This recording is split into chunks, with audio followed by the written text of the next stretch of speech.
वह दूरबीन से अपनी लंबे समय से खोई हुई बेटी को चुके चुके देख रही थी। अचानक एक लाल वैन ने उसकी नजर खींची। उसे लगा कि कुछ गड़बड़ है। उसने फौरन अपना स्नाइपर राइफल सेट कर लिया। जैसा उसे शक था, वैन से कई गुंडे उतरे और साफ दिख रहा था कि वे सीधे उसकी बेटी की ओर जा रहे हैं। बिना एक पल गंवाए उसने उन पर फायरिंग शुरू कर दी।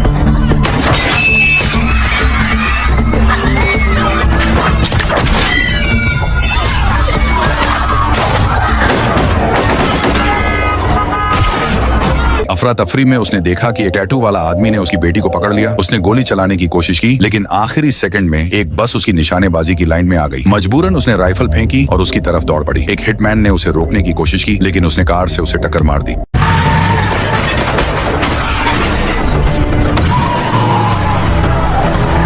तभी उसकी साथी चांस अपनी गाड़ी में आ पहुंची। उसने चांस को दोष दिया कि उसने बेटी को अकेले बाहर जाने दिया। शांत होने के बाद उसे उस आदमी का टैटू याद आया। वो लोकल क्यूबन माफिया ग्रुप का निशान था। इसलिए चांस और वह सीधे क्यूबा पहुंच गई। हवाना के एक बार में उन्हें वही टैटू वाला आदमी मिल गया जिसने बेटी को उठाया था। जैसे ही उसने उन्हें देखा, वह भागने लगा, लेकिन वह उसे जाने देने वाली नहीं थी। उसने एक कार छीन ली और उसका पीछा किया। तेजी से उसे टक्कर मारकर गिरा दिया।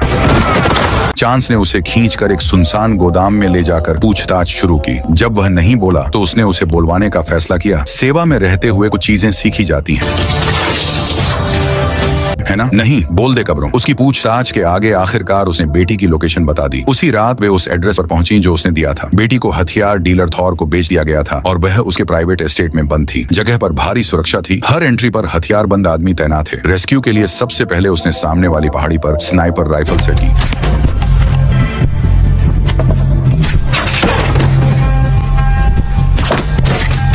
बाहरी गार्ड्स को खत्म करने के बाद वे एस्टेट में घुसी। चांस ने उसे कवर दिया और वह अपनी बेटी को एक सिक्योर रूम में बंद पाकर पहुंची। लेकिन चूंकि बेटी ने कभी उसे नहीं देखा था और नहीं जानती थी कि वह उसकी मां है, वह डर गई। जब तक उसने चांस को नहीं देखा और उसके पास नहीं दौड़ पड़ी। तब वे चांस और बेटी के साथ भाग सकती थी, लेकिन उसे पता था कि जब तक थॉर जिंदा है, बेटी कभी सुरक्षित नहीं रहेगी। इसीलिए वह मुड़ी और सीधे थॉर के कंपाउंड की तरफ बढ़ गई। थॉर को अंदाजा भी नहीं था कि क्या आने वाला है। घमंडी और बहुत आत्मविश्वासी, वह सोचता था कि बंदूक लहराकर सब कंट्रोल कर लेगा। जब वे निकल रही थीं, तभी बेटी ने अचानक उससे पूछा, क्या तुम मेरी माँ हो?